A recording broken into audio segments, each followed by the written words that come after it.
স্বাগত আরেকবার সিলেট স্টুডিও থেকে চ্যানেল এস সিলেট নিউজে। সিলেটে এবং রংপুরে দরিদ্র ও অসহায় মানুষের মাঝে শীতবস্ত্র বিতরণ করেছে যুক্তরাজ্যস্থ চ্যারিটি সংস্থা মুসলিম হ্যান্ডস। জকিগঞ্জে 450 এবং রংপুরে 750 জন দরিদ্র মানুষের মাঝে এই শীতবস্ত্র বিতরণ করা হয়। তীব্র এই শীতে শীতবস্ত্র পেয়ে অনেক খুশি কর্মহীন অসহায় মানুষজন। এদিকে মুসলিম হ্যান্ডসের এই উদ্যোগকে সাধুবাদ জানিয়েছেন বিশিষ্টজনেরা। তারা ব্রিটেনে বসবাসরত সকল বিত্তবানদেরকে দেশের অসহায় মানুষের দিকে সাহায্যের হাতকে আরও প্রসারিত করার আহ্বান জানান। বিস্তারিত মুয়াজ্জিম সাজুর রিপোর্টে ক্যামেরায় ছিলেন রুহিন আহমদ। তীব্র এই শীত অনেকের জন্য অনেক আনন্দদায়ক, আবার অসহায় গরিব বস্ত্রহীন কর্মক্ষম মানুষের জন্য অনেক কষ্টের। অসহায় এসব মানুষের কষ্ট কিছুটা লাঘব করতে তাদের পাশে দাঁড়িয়েছে ব্রিটেনের চ্যারিটি সংস্থা মুসলিম হ্যান্ডস। মাঘ মাসের এই শীতে যখন সীমান্তবর্তী জকিগঞ্জ উপজেলার মানুষ কষ্ট পাচ্ছিল, ঠিক এই সময় তাদের শীত নিবারণের জন্য এই বস্ত্রটি দেয় মুসলিম হ্যান্ডস। শীত নিবারণের এই বস্ত্রটি পেয়ে তাদের মধ্যে খুশির অন্ত ছিল না। আমরা খুব শীতের দিন আমরা কমল পাইছি, খুব খুশি হয়েছি। আমরা আল্লাহর কাছে লাখ লাখ শুকরিয়া আদায় করি। আর আমরা এখানে কমল দিছি, আমরা দিছো ঠান্ডা হায়াত দেখো, আল্লাহ দিবার তৌফিক আল্লাহ দেখো। জকিগঞ্জ উপজেলার ফুলতলী সাহেব কিবলার বাড়িতে মুসলিম হ্যান্ডসের পক্ষ থেকে আয়োজন করা হয় শীতবস্ত্র বিতরণী অনুষ্ঠানে উপস্থিত ছিলেন উপজেলা নির্বাহী কর্মকর্তা মোহাম্মদ মুবাশশিরুল ইসলাম, মাধ্যমিক শিক্ষা officer Abdus Salam, Muslim Hands Bangladesh country manager Gufran Ahmad Chowdhury, Latifia এতিমখানা পরিচালনা কমিটির সদস্য ফারহান আহমদ। এ সময় উপজেলা নির্বাহী কর্মকর্তা মুসলিম হ্যান্ডসের প্রশংসা করেন এবং তাদের এই দ্বারা অব্যাহত রাখার আহ্বান জানান। আর Muslim Hands Bangladesh country manager Gufran Ahmad বিত্তমান প্রবাসীদেরকে আরও বেশি করে আর্থিক সহযোগিতা করার অনুরোধ জানান। দুস্থদের জন্যই কাজ করে থাকে মুসলিম হ্যান্ডস। তারা টিউবওয়েল বিতরণ করে থাকে। আমার এখান থেকেই সবসময় আমি সুপারিশ করি যাদেরকে টিউবওয়েল দেওয়া হয়। আর আজকের এই শীতবস্ত্র বিতরণটাও খুব সুন্দরভাবেই শেষ হলো। আমরা ধন্যবাদ জানাচ্ছি সকল ডোনারকে যারা সহযোগিতা করেছেন। এবং বাংলাদেশে শীতের মৌসুমটা এখন শুরু হয়েছে, আরও কয়েকদিন থাকবে। আপনাদের সহযোগিতার হাত বাড়ায় দেওয়ার জন্য আমরা সবিনয় অনুরোধ করব। এর আগে রংপুর সদর উপজেলায় গরিব অসহায় মানুষের মাঝে শীতবস্ত্র বিতরণ করেছে মুসলিম হ্যান্ডস। এ সময় উপস্থিত ছিলেন উপজেলা নির্বাহী কর্মকর্তা ও উপজেলা চেয়ারম্যান সহ এলাকার বিশিষ্ট গণ্যমান্য ব্যক্তিবর্গ। তারাও উদ্যোক্তাদের প্রতি কৃতজ্ঞতা প্রকাশ করেন। মুসলিম হ্যান্ডস তাদের যে সহযোগিতা আমাদের কাছে বাড়িয়ে দিয়েছে, এটা আসলে তাদের জন্য যেমন উপকৃত হবে, এলাকাবাসী এটা থেকে উপকৃত। মুসলিম হ্যান্ডস এই প্রথম রংপুর সদরে এসে রংপুর সদরের মানুষের কাছে কম্বল বিতরণ করছে, এটা আমরা কৃতজ্ঞ। লন্ডনে বসবাসরত দানশীল মানুষের সহযোগিতায় মুসলিম হ্যান্ডস শুধু শীতবস্ত্র নয়, দেশের অসহায় মানুষের জন্য নিরাপদ পানি পানের ব্যবস্থা, স্যানিটেশন, গড় নির্মাণ, মসজিদ নির্মাণ সহ বিভিন্ন সেবামূলক কাজ করে যাচ্ছে। বিত্তমান প্রবাসীরা তাদের সহযোগিতার হাত আরও প্রসারিত করলে এই ধারা অব্যাহত রাখা সম্ভব বলে মনে করছেন বিশিষ্টজনেরা। Muazzim Saju, channel S news, Sylhet.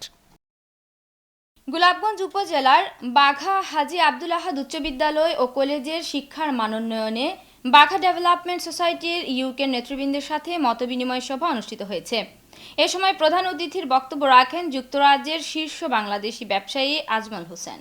বুধবার সকালে হাজী আব্দুল আহাদ উচ্চ বিদ্যালয় ও কলেজের প্রিন্সিপাল আব্দুল কুদ্দুসের সভাপতিত্বে ও তরুণ সমাজসেবী হাবিবুর রহমান হাবিবের পরিচালনায় অনুষ্ঠিত মতবিনিময় সভায় প্রধান অতিথির বক্তব্যে আজমল হোসেন বলেন, সিলেট তথা বাংলাদেশের মধ্যে বাঘাকে শিক্ষা ক্ষেত্রে এগিয়ে নেওয়ার লক্ষ্যে বিশেষ পরিকল্পনা গ্রহণ করা হয়েছে।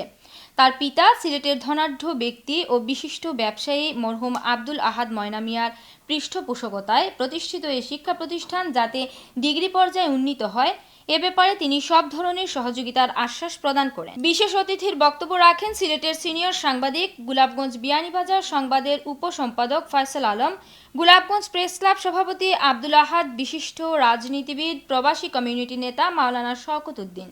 বক্তব্য রাখেন সাবেক এমপি চেয়ারম্যান ইকবাল উদ্দিন, বিদ্যালয় পরিচালনা কমিটির সদস্য মাস্টার গিয়াস উদ্দিন, যুক্তরাজ্য প্রবাসী কমিউনিটি নেতা মিসবাহ আহমদ মাসুম, সমাজসেবী আব্দুল বাইস, শিক্ষক ধীর রঞ্জন দাস।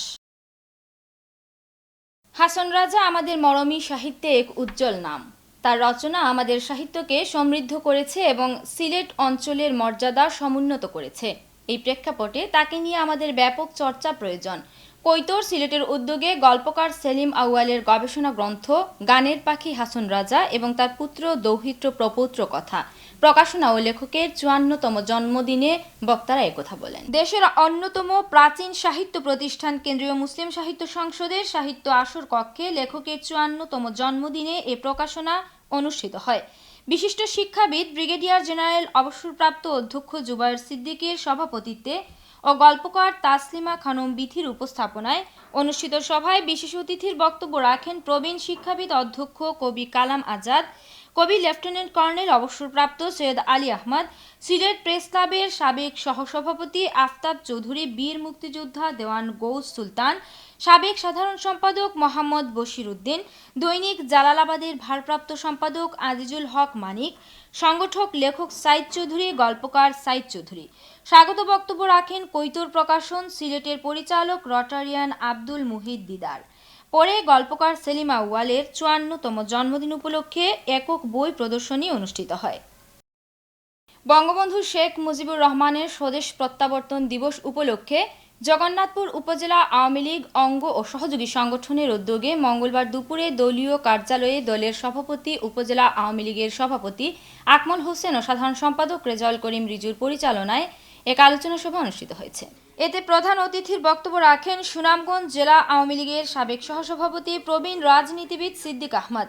অন্যদের মধ্যে বক্তব্য রাখেন আওয়ামী লীগ নেতা লুৎফুর রহমান, মুক্তাদির আহমদ মুক্তা, ডক্টর আব্দুল আহাদ, ইকবাল হোসেন ভুইয়া, যুবলীগ নেতা কামাল উদ্দিন, ছাত্রলীগ নেতা শাহেদ আহমদ।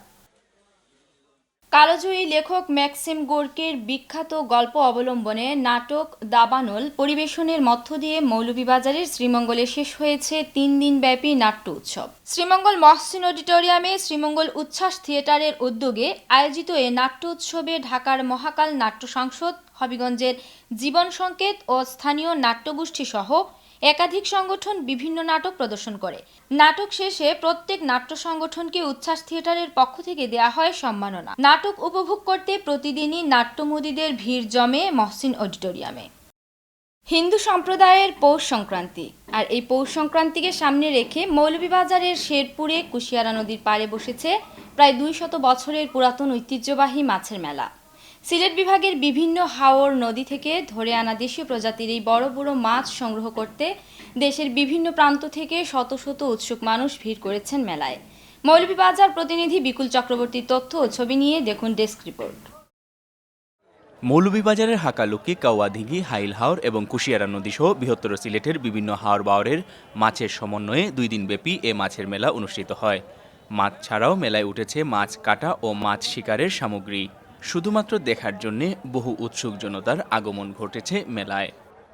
বোয়াল, রুই, কাতলা এইগুলা দেখে আসলে খুব ভালো লাগতেছে। থেকে প্রথম আসছি মাছের মেলাতে এসে বিভিন্ন রকমের মাছ দেখে আমার খুব ভালো লাগতেছে। মেলায় উঠেছে ১ থেকে ১.৫ মণ ওজনের দেশীয় মাছ। দামও হাঁকানো হচ্ছে লক্ষ টাকা পর্যন্ত। সবচেয়ে বড় বাঘ মাছ হলো আমরা তাই এটা অনুমানিক ৩৫ থেকে ৪০ কেজি, দাম চালাও ১,২০,০০০ টাকা। কাস্টমারে বল যা ৩০,০০০, ৩৫,০০০ টাকা, ৪০-৪০,০০০ হইলে আমরা ছাড়ি দিই। আমার মাছ ২০,০০০ টাকা দাম ছাড়াও ১০,৫০০ টাকা দাম হইতেছে। আমি ১৫-১৪ নিচে আমি বেচতাম। মেলার আয়োজকরা জানালেন দেশীয় মাছ সংরক্ষণের এটি একটি ইতিবাচক দিক। বিশাল এ মেলার আইন শৃঙ্খলা রক্ষায়ও পুলিশি নজরদারি রয়েছে কঠোর। এখানে আইন শৃঙ্খলা বাহিনী যারা আছে তারাই মেলাটা নিয়ন্ত্রণ করে, আমাদের কমিটি আছে, আমরা পাশাপাশি আছি।